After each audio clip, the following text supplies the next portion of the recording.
हमारा मार्ग प्रशस्त करें।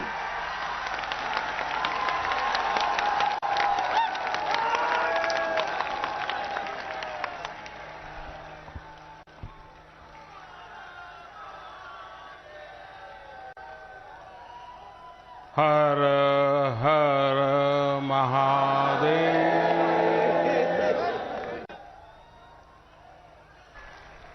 मंच पर उपस्थित कर्मयोगी मुख्यमंत्री श्रीमान योगी आदित्यनाथ जी, सद्गुरु आचार्य श्री स्वतंत्र देव जी महाराज, संत प्रवर श्री विज्ञान देव जी महाराज, केंद्र में मंत्री परिषद के मेरे साथी और इसी क्षेत्र के सांसद श्री महेंद्र नाथ पांडे जी, यहीं के आपके प्रतिनिधि और योगी जी सरकार में मंत्री श्रीमान अनिल राजभर जी, देश विदेश से पधारे सभी साधक व श्रद्धालुगण, भाइयों और बहनों, उपस्थित सभी साथियों, काशी की ऊर्जा अक्षुण्ण तो है ही, ये नित नया विस्तार भी लेती रहती है। कल काशी ने भव्य विश्वनाथ धाम महादेव के चरणों में अर्पित किया और आज विहंगम योग संस्थान का ये अद्भुत आयोजन हो रहा है। इस दैवीय भूमि पर ईश्वर अपनी अनेक इच्छाओं की पूर्ति के लिए संतों को ही निमित्त बनाता है। आप जब संतों की साधना पुण्य का 58वां वार्षिकोत्सव स्वतंत्रता आंदोलन में सद्गुरु सदाफल देव जी की कारागार यात्रा के 100 वर्ष और देश की आजादी का अमृत महोत्सव, ये सब हम सब एक साथ इनके साक्षी बन रहे हैं। इन सभी संयोगों के साथ आज गीता जयंती का पुण्य अवसर भी है। आज के ही दिन कुरुक्षेत्र की युद्ध की भूमि में जब सेनाएं आमने सामने थी, मानवता को योग, अध्यात्म और परमात्मा का परम ज्ञान मिला था। मैं इस अवसर पर भगवान श्री कृष्ण के चरणों में नमन करते हुए आप सभी को और सभी देशवासियों को गीता जयंती की हार्दिक बधाई देता हूं। भाई और बहनों, सद्गुरु सदाफल देव जी ने समाज के जागरण के लिए विहंगम योग को जन जन तक पहुंचाने के लिए यज्ञ किया था। आज वो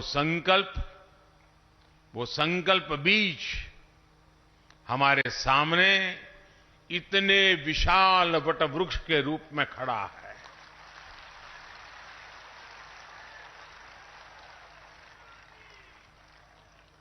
आज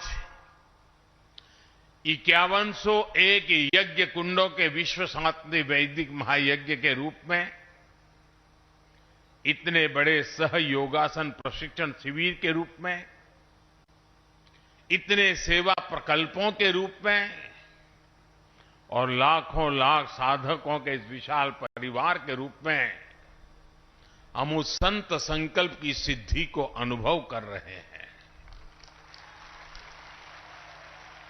मैं सद्गुरु सदाफल देव जी को नमन करता हूं, उनकी आध्यात्मिक उपस्थिति को प्रणाम करता हूं।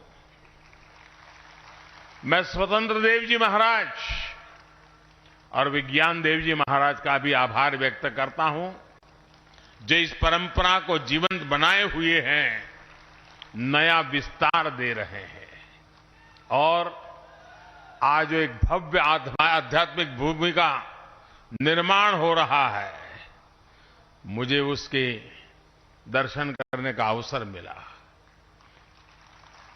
जब ये पूर्ण हो जाएगा तो न सिर्फ काशी के लिए लेकिन हिंदुस्तान के लिए एक बहुत बड़ा नजराना बन जाएगा।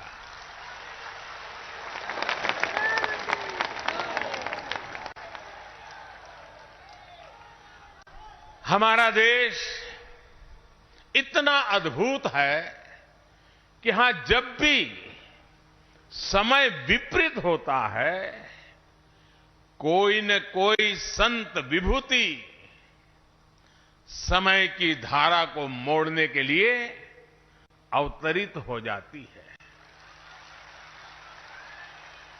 ये भारत ही है जिसकी आजादी के सबसे बड़े नायक को दुनिया महात्मा बुलाती है। ये भारत ही है जहां के राजनीतिक आंदोलन के भीतर भी आध्यात्मिक चेतना निरंतर प्रवाहित रही है।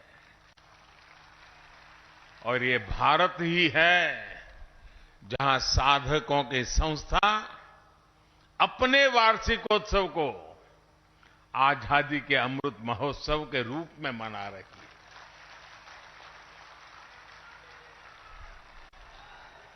साथियों, यहां हर साधक गौरवान्वित है कि उनके पारमार्थिक गुरुदेव ने स्वाधीनता संग्राम को दिशा दी थी और सहयोग आंदोलन में जेल जाने वाले पहले व्यक्तियों में संत सदाफल देव जी भी थे। जेल में ही उन्होंने स्वरवेद के विचारों पर मंथन किया। जेल से रिहा होने के बाद उसे मूर्त स्वरूप दिया। साथियों, सैकड़ों साल के इतिहास में हमारे स्वाधीनता संग्राम के कितने ही ऐसे पहलू रहे हैं जिन्होंने देश को एकता के सूत्र में बांधे रखा। ऐसे कितने ही संत थे जो आध्यात्मिक तप छोड़कर आजादी के लिए जुटे। हमारे स्वाधीनता संग्राम की ये आध्यात्मिक धारा इतिहास में वैसे दर्ज नहीं की गई जैसे की जानी चाहिए थी। आज जब हम आजादी का अमृत महोत्सव मना रहे हैं तो इस धारा को सामने लाना हमारा दायित्व है। इसलिए आज देश आजादी की लड़ाई में अपने गुरुओं, संतों और तपस्वियों के योगदान को स्मरण कर रहा है। नई पीढ़ी को उनके योगदान से परिचित करा रहा है। मुझे खुशी है कि विहंगम योग संस्थान भी इसमें सक्रिय भूमिका निभा रहा है। साथियों, भविष्य के भारत को सुदृढ़ करने के लिए अपनी परंपराओं, अपने ज्ञान दर्शन का विस्तार आज समय की मांग है। इस सिद्धि के लिए काशी जैसे हमारे आध्यात्मिक और सांस्कृतिक केंद्र एक प्रभावी माध्यम बन सकते हैं। हमारी सभ्यता के ये प्राचीन शहर पूरे विश्व को दिशा दिखा सकते हैं।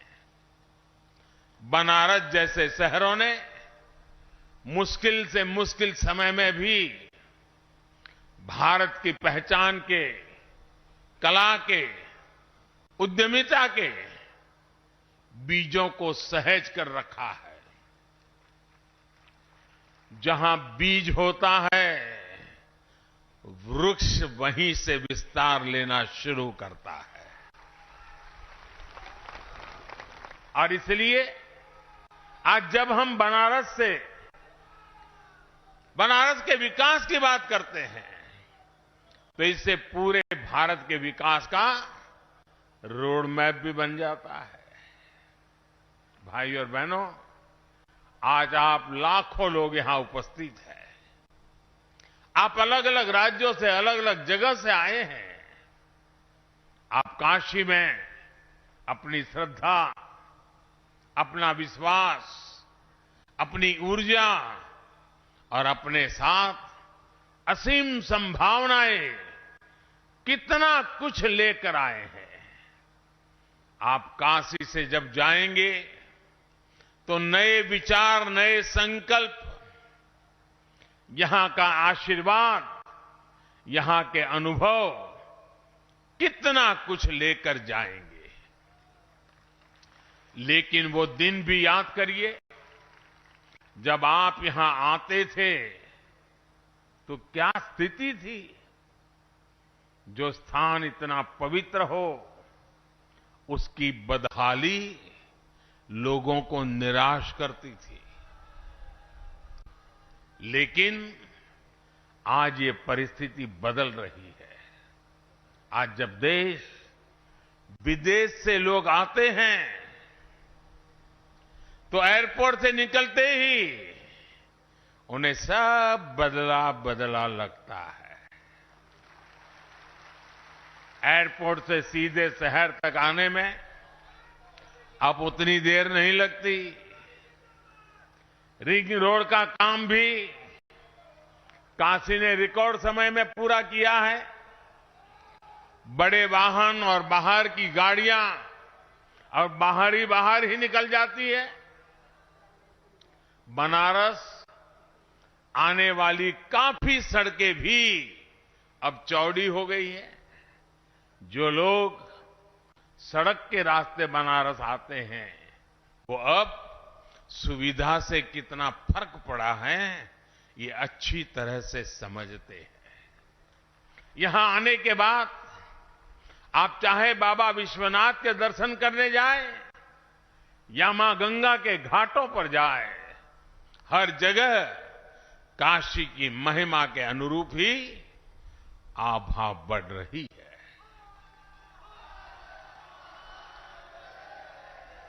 काशी में बिजली के तारों के जंजाल को अंडरग्राउंड करने का काम जारी है। लाखों लीटर सीवेज का ट्रीटमेंट भी हो रहा है। इस विकास का लाभ यहां आस्था और पर्यटन के साथ साथ यहां की कला संस्कृतियों को भी मिल रहा है। ट्रेड फैसिलिटेशन सेंटर हो, रुद्राक्ष कन्वेंशन सेंटर हो या बुनकरों, कारीगरों के लिए चलाए जा रहे प्रोग्राम, आज काशी के कौशल को नई ताकत मिल रही है। स्वास्थ्य के क्षेत्र में भी आधुनिक सुविधाओं और इंफ्रास्ट्रक्चर के कारण बनारस एक बड़े मेडिकल हब के रूप में उभर रहा है। साथियों, जब मैं काशी आता हूं या दिल्ली में भी रहता हूं तो प्रयास रहता है कि बनारस में हो रहे विकास कार्यों को गति देता रहूं। कल रात 12, साढ़े 12 बजे के बाद जैसे ही मुझे अवसर मिला, मैं फिर निकल पड़ा था। अपनी काशी में जो काम चल रहे हैं, जो काम किया गया है, उनको देखने के लिए निकल पड़ा था। गदौलिया में जो सुंदरीकरण का काम हुआ है वो वाकई ही देखने योग्य बना है। वहां कितने ही लोगों से मेरी बातचीत हुई।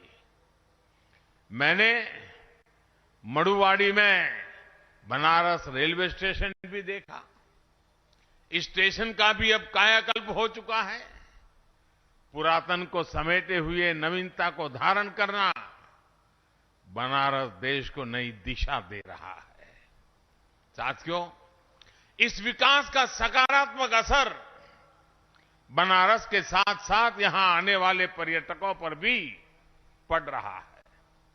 अगर हम 2019-20 की बात करें तो 2014-15 के मुकाबले में यहां आने वाले पर्यटकों की संख्या 2 गुनी हो गई है, डबल हो गई है।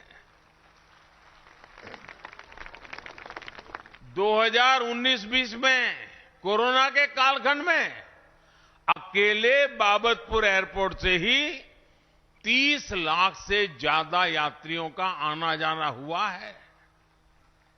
इस बदलाव से काशी ने ये दिखाया है कि इच्छा शक्ति हो तो परिवर्तन आ सकता है। यही बदलाव आज हमारे दूसरे तीर्थ स्थानों में भी दिख रहा है।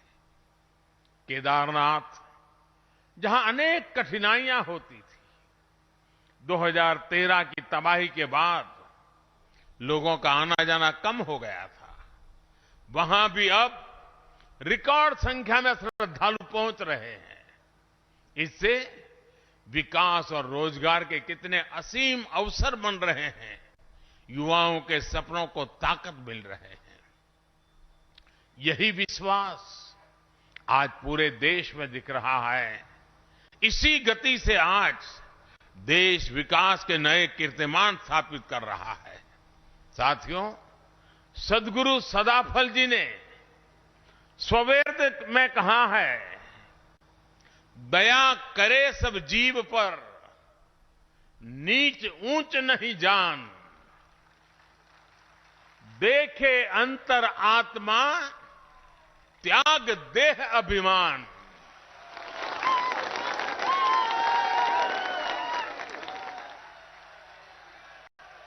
यानी सबसे प्रेम, सबके प्रति करुणा, ऊंच नीच से भेदभाव से मुक्ति, यही तो आज देश की प्रेरणा है।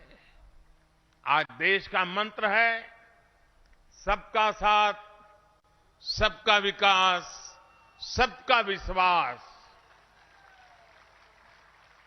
मैं मेरा के स्वार्थ से ऊपर उठकर आज देश सबका प्रयास के संकल्प से आगे बढ़ रहा है।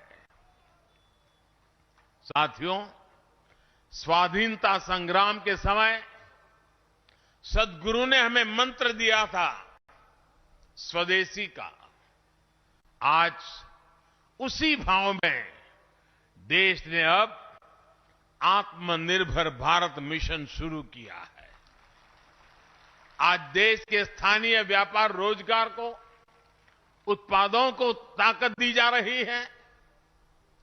लोकल को ग्लोबल बनाया जा रहा है। गुरुदेव ने सर्ववेद में कहा, हमें योग का, विहंगम योग का मार्ग भी दिया था। उनका सपना था कि योग जन जन तक पहुंचे और भारत की योग शक्ति पूरे विश्व में स्थापित हो।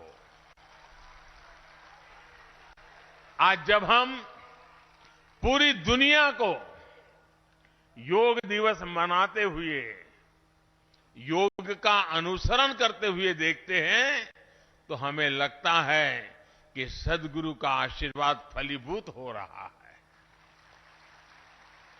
साथियों, आज आजादी के अमृत काल में भारत के लिए जितना महत्वपूर्ण स्वराज है, उतना ही महत्वपूर्ण सुराज भी है। हम दोनों का रास्ता भारतीय ज्ञान, विज्ञान, जीवन शैली और पद्धतियों से ही निकलेगा। मैं जानता हूं, विहंगम योग संस्थान वर्षों से इस विचार को आगे बढ़ा रहा है। आपका आदर्श वाक्य है, गावो विश्वस्य मातरः। गौ माता के साथ इस संबंध को सुदृढ़ करने के लिए गोधन को हमारी ग्रामीण अर्थव्यवस्था का एक स्तंभ बनाने के लिए देश में अनेक प्रयास हो रहे हैं। साथियों, हमारा गोधन हमारे किसानों के लिए केवल दूध का ही स्रोत न रहे, बल्कि हमारी कोशिश है कि गौवंश प्रगति के अन्य आयामों में भी मदद करे। आज दुनिया स्वास्थ्य को लेकर सजग हो रही है। केमिकल्स को छोड़कर ऑर्गेनिक फार्मिंग की तरफ विश्व लौट रहा है। हमारे यहां गोबर कभी ऑर्गेनिक फार्मिंग का बड़ा आधार होता था, हमारी ऊर्जा जरूरतों को भी पूरी करता था। आज देश गोबर्धन योजना के जरिए बायोफ्यूल को बढ़ावा दे रहा है, ऑर्गेनिक फार्मिंग को बढ़ावा दे रहा है और इन सब से एक तरह से पर्यावरण की रक्षा भी हो रही है। आज से 2 दिन बाद 16 तारीख को जीरो बजट नेचुरल फार्मिंग, इस पर एक बड़ा राष्ट्रीय कार्यक्रम भी होने जा रहा है। इसमें पूरे देश से किसान जुड़ेंगे। मैं चाहूंगा कि आप सभी भी 16 दिसंबर को प्राकृतिक खेती के बारे में ज्यादा से ज्यादा जानकारी प्राप्त करें और बाद में किसानों को घर घर जाके बताएं। एक ऐसा मिशन है जिसे जन आंदोलन बनना चाहिए और इसमें आप सभी अहम भूमिका निभा सकते हैं। साथियों, आजादी के अमृत महोत्सव में देश अनेक संकल्पों पर काम कर रहा है। विहंगम योग संस्थान सदगुरु सदाफल देव जी के निर्देशों का पालन करते हुए लंबे समय से समाज कल्याण के कितने ही अभियान चला रहा है। आज से 2 साल बाद आप सभी साधक यहां 100वें अधिवेशन के लिए एकत्रित होंगे। 2 साल का ये बहुत उत्तम समय है। इसे ध्यान में रखकर मैं आज आप सभी से कुछ संकल्प लेने का आग्रह करना चाहता हूं। ये संकल्प ऐसे होने चाहिए जिसमें सदगुरु के संकल्पों की सिद्धि हो और जिसमें देश के मनोरथ भी शामिल हो। ये ऐसे संकल्प हो सकते हैं जिन्हें अगले 2 साल में गति दी जाए, मिलकर के पूरा किया जाए। जैसे एक संकल्प हो और हो सकता है हमें बेटी को पढ़ाना है,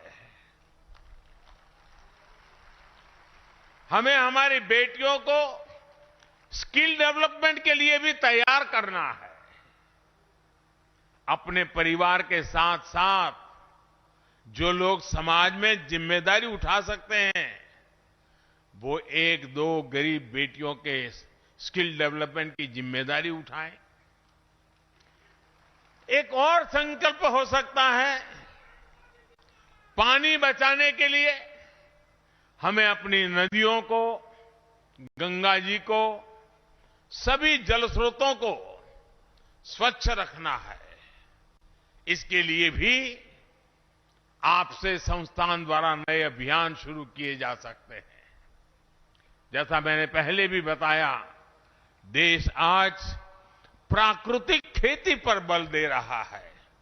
इसके लिए लाखों लाख किसान भाई बहनों को प्रेरित करने में भी आप सब बहुत बड़ी मदद कर सकते हैं। हमें अपने आसपास सफाई स्वच्छता का भी विशेष ध्यान देना है। किसी भी सार्वजनिक जगह पर गंदगी न फैले, ये ध्यान रखना है। परमात्मा के नाम से आपको कोई न कोई सेवा का ऐसा कार्य भी जरूर करना है जिसका लाभ पूरे समाज को हो। मुझे विश्वास है इस पवित्र अवसर पर संतों के आशीर्वाद से ये संकल्प जरूर पूरे होंगे और नए भारत के सपनों को पूरा करने में सहयोग देंगे। इसी विश्वास के साथ आप सभी का बहुत बहुत धन्यवाद। पूज्य स्वामी जी का मैं आभारी हूं कि इस महत्वपूर्ण पवित्र अवसर पर मुझे भी आप सबके बीच आने का अवसर मिला, इस पवित्र स्थान का दर्शन करने का अवसर मिला। मैं फिर एक बार सबका आभार व्यक्त करता हूं। हर हर महादेव। बहुत बहुत धन्यवाद।